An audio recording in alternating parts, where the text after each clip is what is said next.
নমস্কার, আমি সোমনাথ। সময়ের সাথে সোমনাথ ইউটিউব চ্যানেলে সবাইকে স্বাগত জানাই।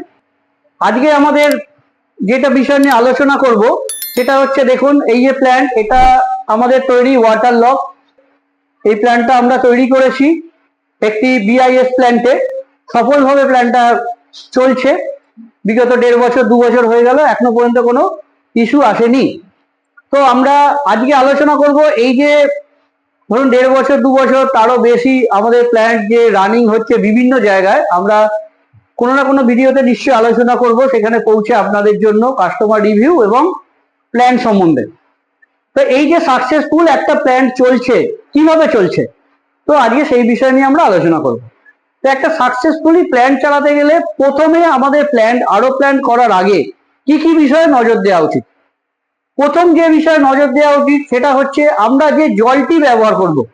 এই যে এটি র ওয়াটার ট্যাঙ্ক এবং সাবমার্সেবল মাধ্যমে এই জলটি এই ট্যাঙ্কে এসে পৌঁছাচ্ছে, বা আমরা বিভিন্ন সোর্স, যে সোর্স থেকে আমরা জলটা এখানে স্টোর করে আমরা আলো প্ল্যান্টে ব্যবহার করব, সেই জলের টিডিএস আপনারা পারলে একটু লিখে রাখুন। তাও আমরা ভিডিওতে একটি লিস্ট আপনাদের জন্য আমরা দিয়ে দেবো, আপনারা দেখে নোট করে নিতে পারেন। আমাদের দিয়ে করান বা আপনারা অন্য কাউকে দিয়ে প্ল্যান করান, তো তাদের সাথে এটা আলোচনা করবেন। আমি যেগুলো বলছি সেইগুলো প্রথমে একটা টেস্ট করবেন। সেই টেস্ট রিপোর্ট নিয়ে তাদের সেই অফিস বা সেই আপনার যে কন্ট্যাক্ট পারসন, তাদের সাথে আলোচনা করবেন যে আমার জলে অ্যানালাইজ করে আমি এই রিপোর্ট পেয়েছি, এর অনুপাতে আমাকে একটি ভালো প্ল্যান্ট বানিয়ে দিন। এই যে আপনার প্ল্যান্টের ওয়াটারের যে অ্যানালাইজ রিপোর্ট, সেইটা যদি আপনি প্রোভাইড করেন, তাহলে আমরা আপনাকে 100% সঠিক প্ল্যান দিতে পারবো। অনেক ক্ষেত্রে আমাদের কাছে ইনকোয়ারি আসে যে একটা প্ল্যান্টের দাম বলুন। প্রথমেই আপনাদের কাছে ধরুন 1000 লিটার, 2000 লিটার, 500 লিটার, মানে এলপিএইচ লিটার পার আওয়ার প্ল্যান্টের দাম বলুন। প্রথমেই দাম। তো প্রথমেই দাম বলতে আমি কি বলবো, তাদের কারোর জলের কোয়ালিটি 100 টিডিএস হতে পারে, হার্ডনেস আয়রন অনেক কম হতে পারে। কারোর জলের টিডিএস 2000 হতে পারে, তার হার্ডনেস, তার আয়রন বা অন্যান্য যে ইম্পিউরিটিস গুলো আছে তার আলাদা আলাদা রেটিং হতে পারে। তাহলে আমরা কি করে বলবো যে ধরুন যার জলের কোয়ালিটি ধরলাম টিডিএসটার উপরে আমরা বেস করে বলছি টিডিএস 100, তাহলে তার একটা 1000 লিটার প্ল্যান্টের যে রেট হবে আর কারোর জলের টিডিএস 2000, তার কি সমান হবে? কখনোই হতে পারে না। কারণ একটা নর্মাল ব্যাপার, কল থেকে যখন নোংরা পড়ে আমরা কি করি, একটা কোনো কাপড় লাগিয়ে দিই। আমরা সবাই করেছি, আপনারা একটু ভেবে দেখুন। তো প্রথমে কাপড়টা 1 ফেলতা করে লাগাই, তারপরেও দেখি আমাদের নোংরা আসছে, তখন কি করি, কাপড়টা আমরা 2 ফেলতা করি, তারপরেও না হলে কাপড়টা আমরা 3 ফেলতা, মানে কি আমরা ফিল্টারেশনটা বাড়াই। যত মোটা করি কাপড় তত জলের নোংরা কম হয়, কিন্তু তার সাথে কি হয়, জলের দেখবেন ফ্লোটাও কমে যায়। একটা নর্মাল কলের মুখ থেকে জল পড়ছে, যদি আমরা এই কাপড় বিভিন্ন ভাঁজ করে লাগাই দেখবেন ফ্লোটাও কমে যায়, এবং এক সময় এমন হয় যে জলটা আস্তে আস্তে অনেক কমে গেল। তখন আমরা কি করি, কাপড়টা খুলি, দেখি অনেক ময়লা জমে গেছে, সেই ময়লাটা পরিষ্কার করে ভালো করে কেচে আবার লাগিয়ে দিই, তার মানে কি ফিল্টারেশনটা পরিষ্কার করে দিলাম।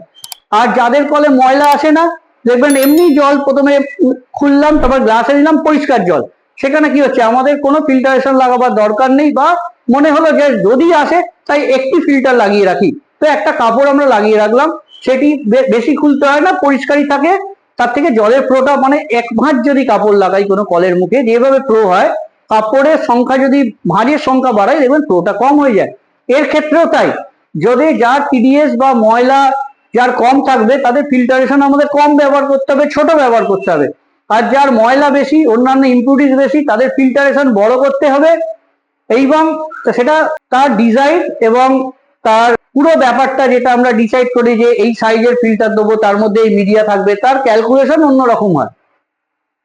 তো এটাই আমার বক্তব্য যে আমরা কোনো প্ল্যান করার আগে আমরা জলের টিডিএস, জলের হার্ডনেস, আয়রন, তার ব্যাকটেরিয়া কালচার, তার টোটাল সাসপেন্ডেড সলিড TSS, এইগুলো আমরা ম্যাগনেসিয়াম, ক্যালসিয়াম, এইগুলো আমরা টোটালটা যদি অ্যানালাইজ করি, তাহলে আমরা একটা বেটার রেজাল্ট পাবো পরবর্তীকালে, যে আমার প্ল্যান্টের লংজিভিটি আমি বহুদিন ধরে ব্যবহার করতে পারবো। তা না হলে আমরা কম দামি যদি প্ল্যান নিই, ধরুন আমি একটা প্ল্যান দিলাম, যে কতটা কম দামের মধ্যে দিতে পারবেন সেটা হয়তো এবার কম করতে করতে কোয়ালিটি কম্প্রোমাইজ করে কেউ দিল যেটা হয়তো 200 TDS বা 500 টিডিএস এর ওপর এই প্ল্যানটা সাকসেসফুল, কিন্তু আপনার টিডিএস 2000, তাহলে কি করে সাকসেসফুল হবে? বা ধরুন এটা হতে পারে যে আমাকে বেটার প্ল্যান দিন, ভালো প্ল্যান দিন, তো আপনাকে সে বেটার করতে গিয়ে 2000 টিডিএস এর একটা প্ল্যান দিয়ে দিল যার দাম হয়তো অনেকটা, কিন্তু আপনার টিডিএস 200, তাহলে 2000 টিডিএস এর প্ল্যান লাগে আপনি কি করবেন? আননেসারি পয়সা খরচা। তাই আমি সবসময় বলবো র ওয়াটার অ্যানালাইজ করান, অ্যানালাইজ রিপোর্ট দিন, তারপরে প্ল্যান করুন। তারপরে যদি প্ল্যান করেন, এইরকম প্ল্যান বা আমাদের যে প্ল্যানগুলো করা হয়েছে সেগুলো আমরা ভিডিও নেব, আপনাদেরকে দেব, দেখবেন সেই প্ল্যানগুলো সাকসেসফুল রান করে, কাস্টমারের রিভিউ নেব, দেখবেন কোনো অসুবিধা নেই, চলছে 5, 7, 8 বছর প্ল্যান চলছে, তার কোনো সমস্যা নেই। মিডিয়াটা 2 বছর অন্তর চেঞ্জ করতে হয়, এটা আমরা সবাইকেই বলে দিই। আমরা যে কোয়ালিটির মিডিয়া দিই তার রেসপেক্টে মিডিয়ার কোয়ালিটিও বিভিন্ন হয়, বিভিন্ন দামের পাওয়া যায়, কম দামি, বেশি দামি। তো আমরা যেটা ব্যবহার করি নর্মালি 2 বছর চলে, তারপর মিডিয়াটা চেঞ্জ করতে হয়। তারপর হচ্ছে মেমব্রেন, মিডিয়া যত ভালো দেবো মেমব্রেন আমাদের ভালো চলবে, মেমব্রেন ভালো যত চলবে তত খরচা কম হবে, মেনটেনেন্স খরচা, কারণ একটা মেমব্রেনের ওপরই পুরোটা নির্ভর করে। দেখুন এই প্ল্যানটা অটোমেশন প্ল্যান, আমি যখন কথা বলছিলাম প্ল্যানটি বন্ধ ছিল, কিন্তু অটোমেটিক জল শেষ হয়ে যেতে প্ল্যানটা চালু হয়ে গেল। তাহলে একটি প্ল্যান করার আগে কি কি বিষয়ে নজর রাখতে হবে আলোচনা করলাম, এই জিনিসগুলো দেখে আপনারা করবেন। তারপরেও জায়গা কিভাবে ডিজাইন করতে হবে, রাস্তা কতটা, বড় গাড়ি ছোট গাড়ি, এগুলো তো আমরা পরের কথা, পরে আলোচনা হবে, কিন্তু প্ল্যান বসাতে গেলে প্রথমটা আমরা কিভাবে আলোচনা করব। আশা করি আপনাদের অনেকটা সুবিধা হলো।